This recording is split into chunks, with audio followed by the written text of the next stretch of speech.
Okay, good afternoon, everyone. My name is Erin Farley, and I am one of JRSA's research associates. For those of you who may be less familiar, JRSA stands for Justice Research and Statistics Association. We are a national nonprofit organization dedicated to the use of research and analysis to inform criminal and juvenile justice decision-making, and we are comprised of a network of researchers and practitioners, which at the core include directors and staff from state statistical analysis centers. Before I welcome our presenter, I want to let attendees know that we have a skill-building webinar scheduled for April 20th, which will cover under the area under the curve analysis, and will be led by Doug Spence from West Virginia. You can register for this webinar on our website. That is currently up and available. We do have another webinar planned. It is not available yet, but will be soon. It is scheduled for May, and it will cover ARC-GIS, and is going to be led by Elizabeth Groff, who is from Temple University. So with that, it's my pleasure to welcome you to the webinar on protections and controls in the use of administrative records data. And this is going to be presented by Mike Berning. And for any of those of you who notice it, while we may wish it was still 2016, it's actually March 2017 today. So Mike, who is joining us today, is the Assistant Center Chief for Infrastructure at the Center for Administrative Records Research and Applications, which is part of the U.S. Census Bureau. Did I say that right? That's perfect. Okay, great. So welcome, Mike. And before we go any further, I want to thank our partners at the Bureau of Justice Statistics for helping make this webinar possible. I would also like to cover a few logistical items. Let me make sure okay. So we will be recording today's sessions for future playback, and the link to the recording will be posted on the JRSA website, usually posted the following day. Today's webinar is being audiocast via both the speakers on your computer and teleconference, and we recommend listening to the webinar using your computer speakers or headphones. Now, when you signed on, you should have received a prompt regarding audio conference. If not, you can go to the audio, select the audio from the top menu bar, and then select audio conference. Once the audio conference window appears, you can view the teleconference call-in information or join the audio conference via your computer. If you have any questions for the presenter or would like to communicate with us, here we go. Please submit all your questions via the chat feature at the bottom right side of your screen. And here we ask that you select host, presenter, and panelist. So you can see we have the arrows, and it looks like just host and presenter is highlighted. What would be best is to select host, presenter, and panelists, or the one in blue that is all participants, because then it gets sent to everybody. So this session is scheduled for approximately 1 hour. If you have, again, any questions, Mike was saying he's comfortable with people submitting questions through the chat feature throughout the presentation. If not, you can also save your questions to the end. If you do have any technical difficulties or get disconnected, try to reconnect. If there are any additional problems, please email Jason Trask at jtrask@jrsa.org. And in the last 5 minutes of today's webinar, we will be asking you to complete a short survey. The information that you provide will help us to plan and improve future webinars and meet our reporting requirements. In addition, one other thing that we are asking attendees, that if you are viewing as a group, please go to the chat window and type in the name of the person registered and the total number of additional people in the room. So for example, Michelle Smith, if you have 5 people in the room, that would be, obviously you just type in 5. And this actually helps us track the number of people who are actually currently watching and viewing our webinars. And so that would be very helpful for us to know how many people are actually actively watching. So take a moment to do that. Okay, and with that, I'm going to pass it over to Mike. So thank you. All right. Thank you, Erin. All right, let me get this situated here. All right, as Erin mentioned, I am with the U.S. Census Bureau with the Center for Administrative Records Research and Applications.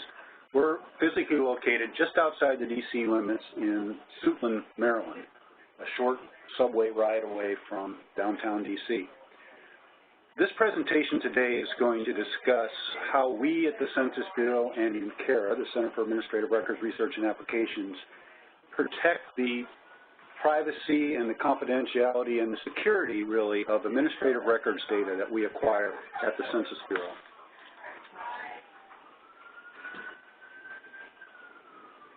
The topics that I'll go over today is to talk a little bit about the organization in which I work, and then get into the data protection and controls that we have in place for essentially each phase of the life cycle of the data set that comes into the Census Bureau. I'll talk about our motivation for protecting these data and penalties that we're subject to if we don't, and then a summary of what we discussed, and finally my contact information in case after this someone needs to contact me for more information or questions. They're certainly welcome to do so. First of all, about CARRA. We are a group within the Census Bureau of about 60 statisticians, demographers, IT specialists, and program analysts that acquire and process and provision administrative data from federal, state, and third-party providers. Our organization is divided really into three areas. The infrastructure area, which I lead. I oversee staffs who do the agreement development, who bring the data in the door, who process it, and who acquire it, and who provision it then for research. The second area of our operation is a research center, and that's led by Sonia Rastogi, Porter, and their role is to take those records that we bring in the door and do data linkage and research on the demographic characteristics associated with those linkages. We also have a role of increasing the use of administrative records and third-party data in the federal statistical system. We are part of the federal statistical system at the Census Bureau. Just to give you a little bit about the scale of work or the scope of work that we do, as far as acquisition and processing and provisioning of data, my staff right now are managing about 100 agreements, either maintaining them or developing them, that entail bringing administrative records data in the door. Administrative records data, for those that aren't aware, are data that were probably never purposed to be brought into the Census Bureau or anywhere else for research. They're collected as part of program information by various agencies at the federal level, state level, and there's also commercial level data that we use for this.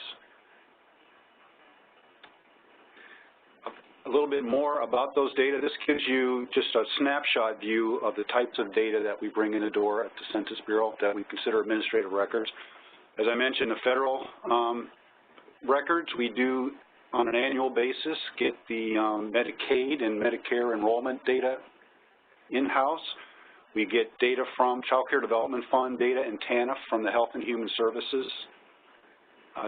Department. We do have IRS data that we bring in on a monthly basis to support research and Census Bureau operations. We get the Social Security new minute file, and then we get the U.S. Postal Service change of address data set in-house.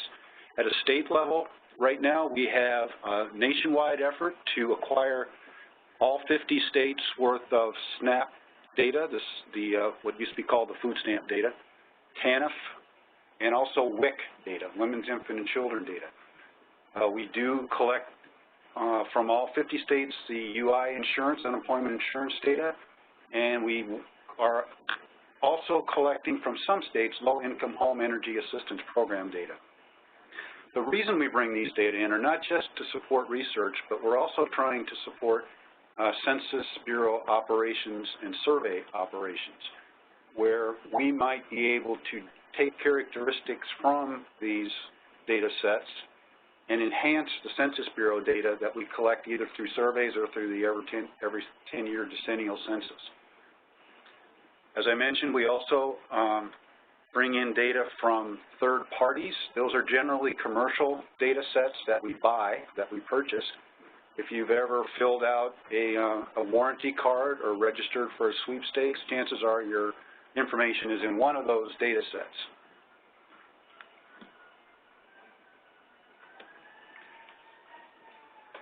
Now we'll move into the data protection and controls at the various stages of our operations.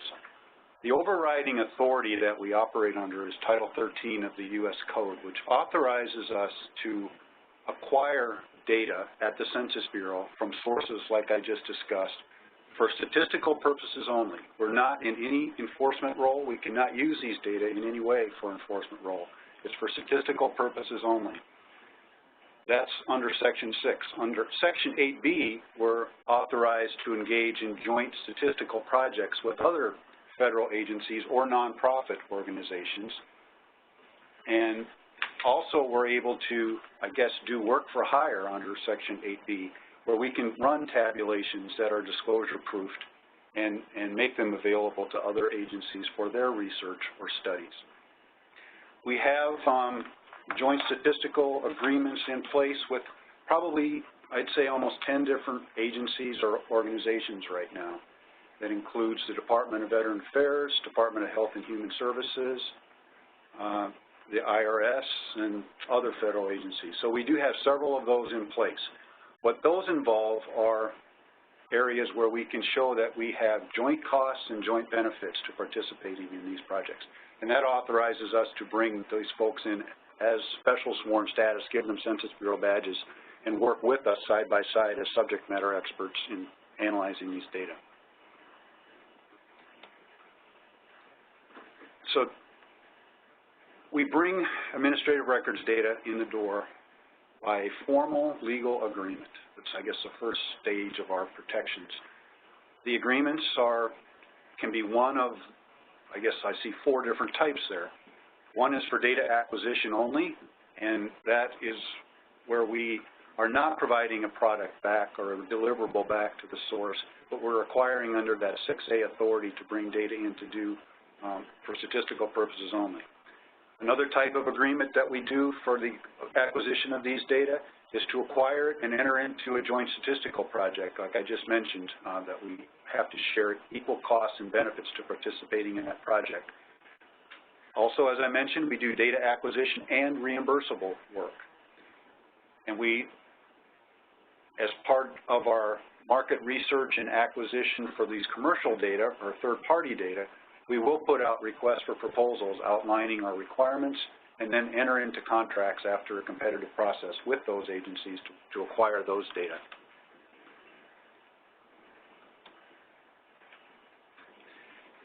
It's in the agreements that we detail the specific controls and measures that we take to protect the data.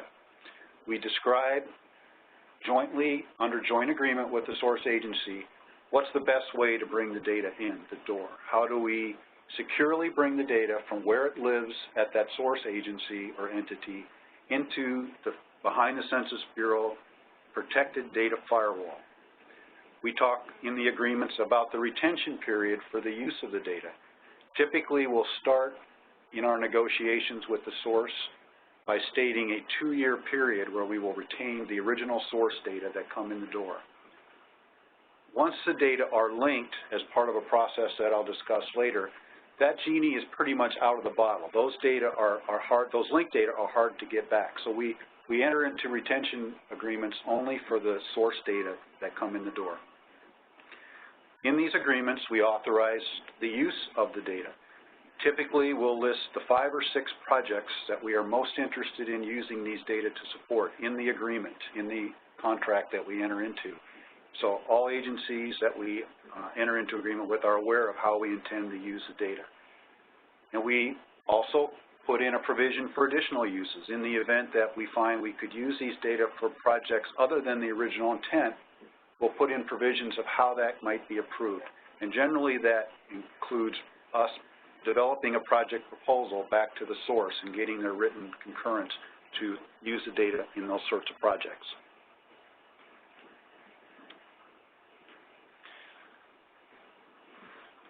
Once we get the agreement in place and all the terms agreed upon, it's time to bring the data in the door. And we will do that either by secure file transfer protocol, using the secure means that are at the source, where we will reach in and pull the data out encrypted and bring it behind our firewall. We have a secure FTP site that includes encryption process where the source agency will subscribe to this and do an encrypted move of the data in to our servers. And also we allow, our lawyers have allowed us and our Office of Information Security have allowed us to accept these data on an encrypted disk or drive where the password or the decryption key is provided under separate cover. So everything that comes in is encrypted in one way, shape, or form, and then we don't decrypt it until it's loaded on our servers as part of our data clearance process. The data clearance process is a staff of probably 4 people, generally 4 out of 10 people that actually see the raw data that come in the door. And they do a quality check on those data when they come in to make sure that the record counts match, essentially to make sure that we are receiving what the sender meant to send to us.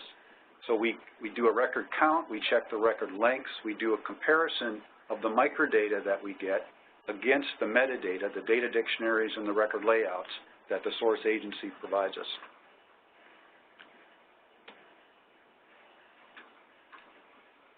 Once the data are cleared and ready for the first, I guess the second phase of processing, if you count the clearance process as the first phase, we anonymize the records that are on those data.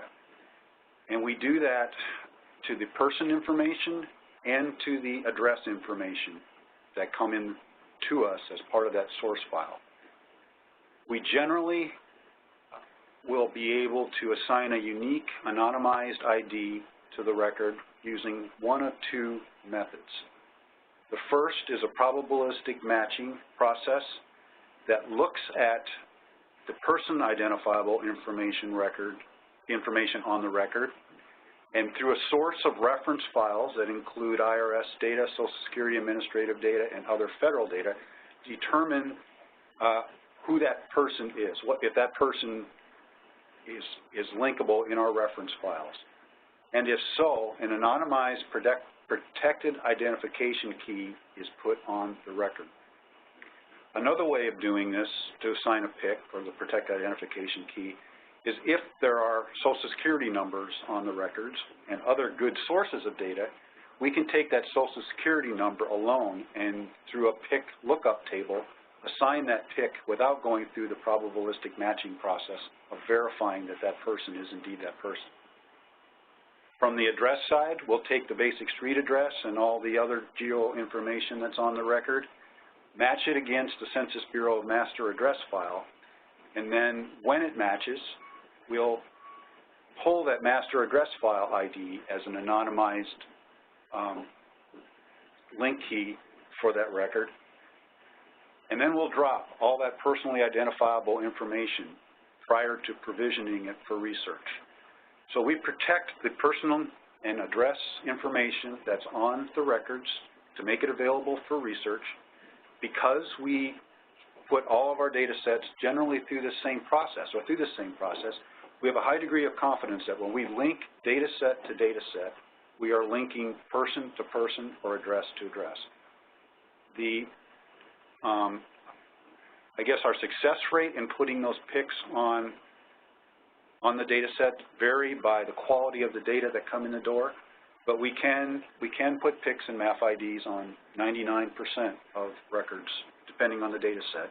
Some of our commercial data that we buy, maybe we pay too much for because they come in and we might only be able to put PICs on 60% of some of our data sources. But because they picked at they pick a very valuable universe, we continue to get them. And for those records that don't pick, we drop them off the data set. They're not provisioned.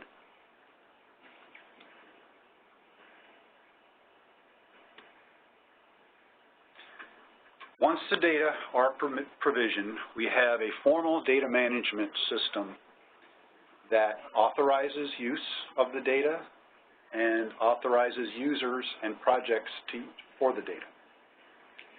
Each data set, when it's provisioned, is registered in this data management system along with the associated metadata and any restrictions that might come in on the agreement on the use of the data into our data management system.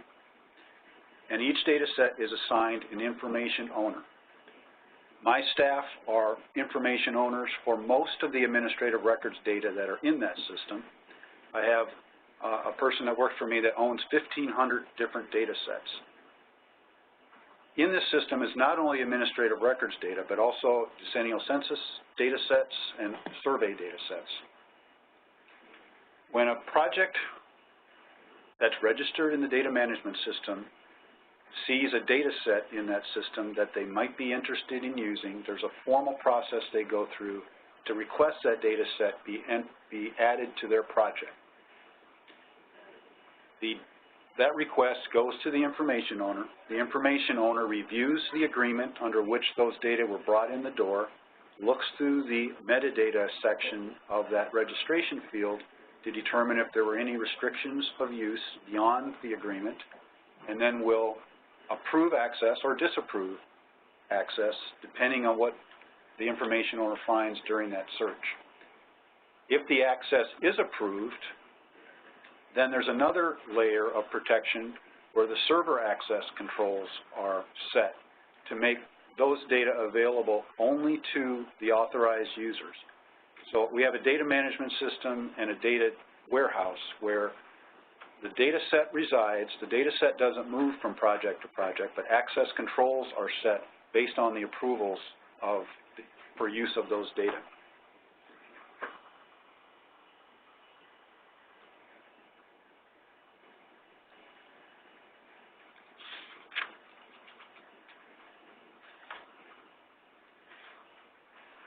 Once the research is done and complete, or whatever the purpose is, these data can also be used for Census Bureau production or survey production work.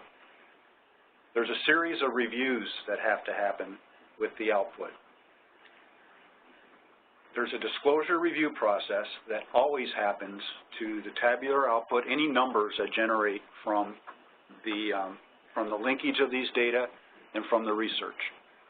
The Census Bureau has a disclosure review panel or board that is trained to look at the tabular data that are produced to make sure that those data, there's no cell size too small that it would lead to a particular individual or address.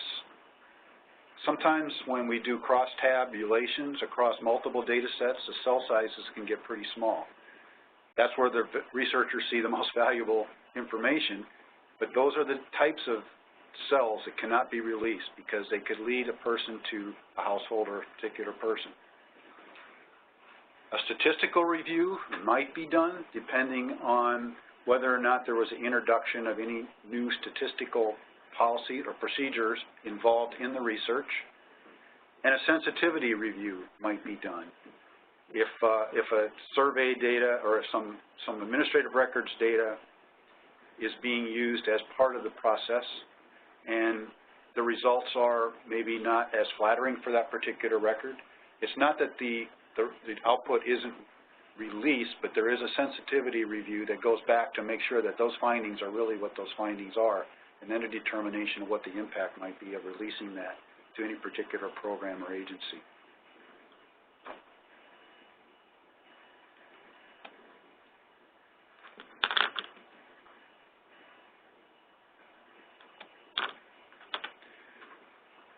Key motivation for us to protect all these data are in the penalties that we're subject to if we don't. Title 13, which is information that the Census Bureau, once we acquire any sort of data, regardless of how it's protected at the source agency, we protect it under Title 13. And even our lawyers are generally under the impression that it's sometimes even HIPAA data or FERPA type data might be better protected under Title 13 than some of those source protections. That's always a discussion across lawyers with the agencies, but that has been the finding in a couple of cases. So disclosure of Title 13 information without authorization is, you can read there, subject to a prison term and a pretty hefty fine. Also, because we bring IRS data into the Census Bureau, IRS has its own set of penalties that apply. You're really having a bad day if there's a non-disclosure of both Title 13 and Title 26, and are subject to probably many years of prison and many dollars in fines. There's also another motivation for the Census Bureau to protect these data beyond these penalties, and that is the reputation. Because if there was the Census Bureau is highly dependent on voluntary responses to surveys and to the decennial census. And if there ever was any sort of unauthorized disclosure of these sorts of data, that has a direct effect on response rates and the value of our decennial census and survey information. So it's not only those hard penalties that drive people, but it's the fact that we don't want to jeopardize any future census operations. Everyone that enters the Census Bureau or that works for the Census Bureau or is a contractor for the Census Bureau is subject to these penalties. When we do the work with joint agencies, we often give badges or give background checks and then badges to these other agencies' staff to help us as subject matter experts. They are subject equally to these penalties as a penalty for disclosing these data when they shouldn't.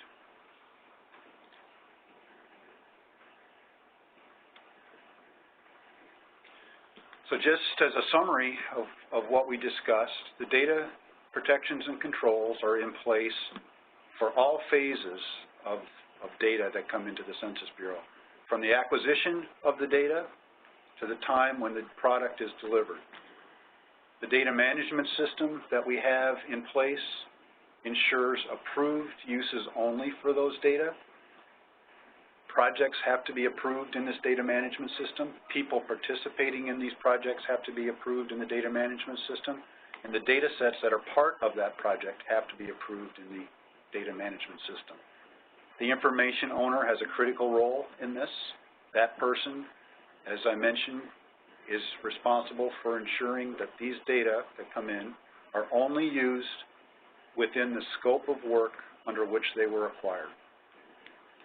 These protections and controls are critical to our continued expansion of data acquisition and linkage projects, tying back to our role in the first slide about improving and enhancing and increasing the use of administrative records in the statistical systems.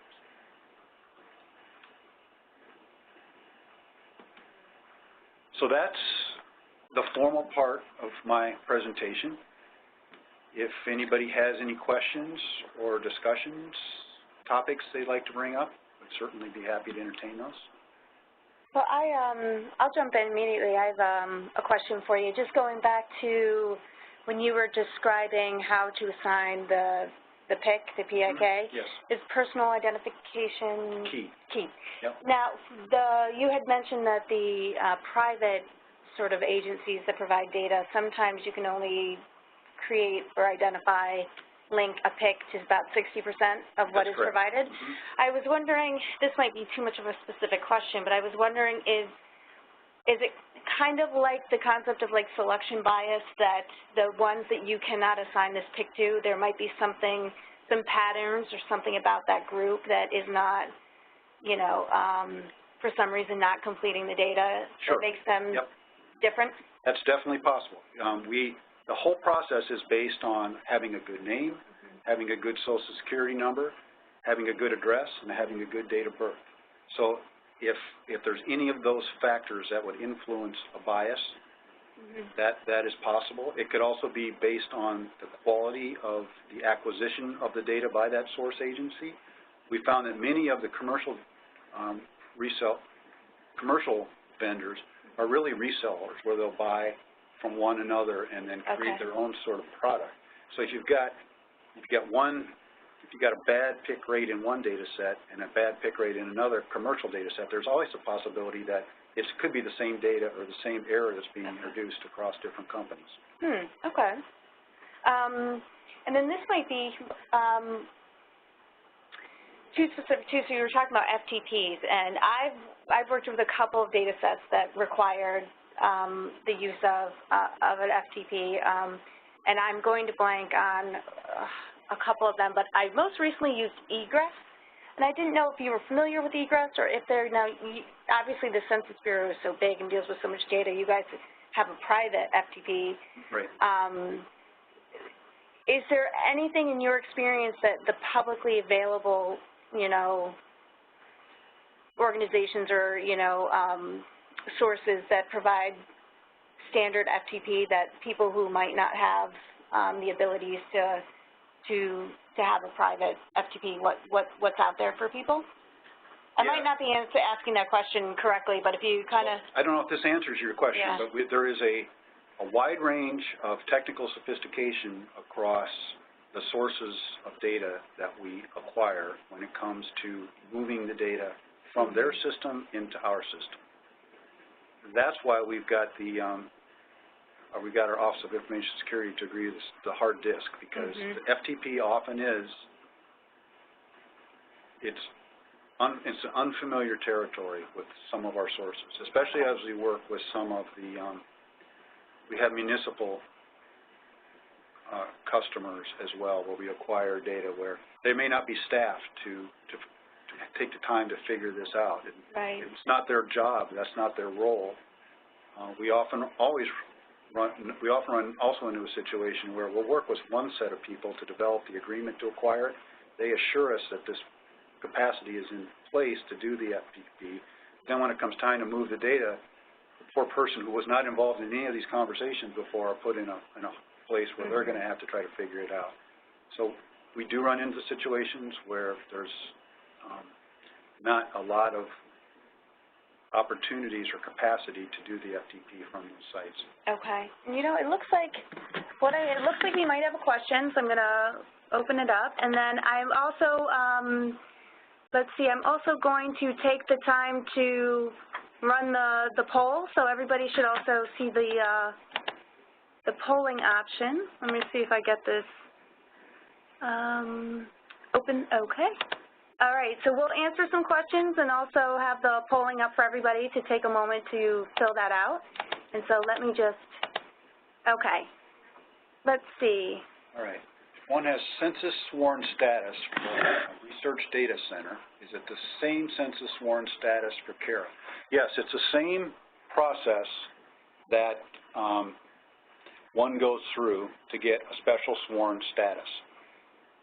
But going back to the data management system, at an RDC, you'll only get access to those data sets that have been approved for that project, for your RDC project. It's not that once you get the special sworn status, you have access to all the data. You'll only be given access to those data that are part of the RDC project. But you're correct. It is the same background investigation and the same badging process for the folks in the RDC as it is for the people at CARRA or at the Census Bureau. Great. Any other questions?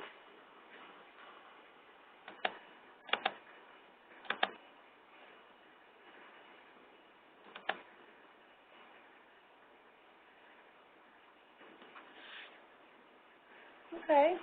Well, is there anything, as we wrap up, is there anything in the future of the Census Bureau, anything going on that you'd like to share with the people? I guess I would like to say that if anybody's interested, my contact information is on the slides. If anybody's interested in learning more about the probabilistic matching process that I described and that pick process, there is a paper on our website that you let me know, and I can send you the link to that paper on the website to do that.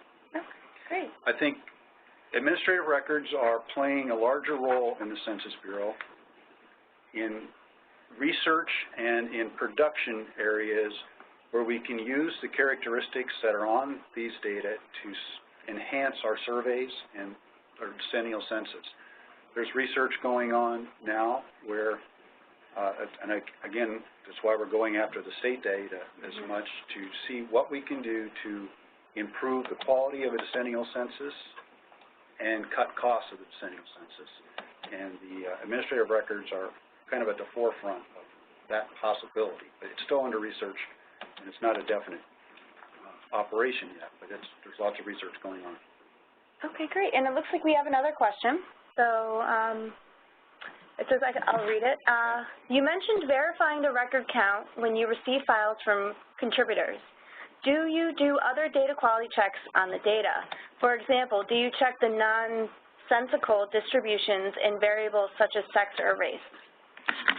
We do. We check it against the metadata. We check to make sure the values that we see for those variables in the microdata match the data dictionary values, match the record layout, whatever we get from the metadata.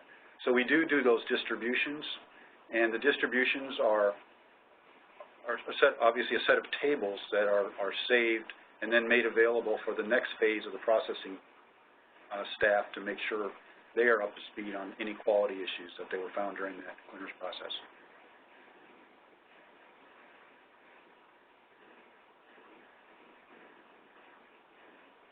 Okay, great. Well, if there aren't any further questions, I just want to take a moment to thank everybody for attending, and also thanking Mike for coming out and volunteering his time to lead this webinar.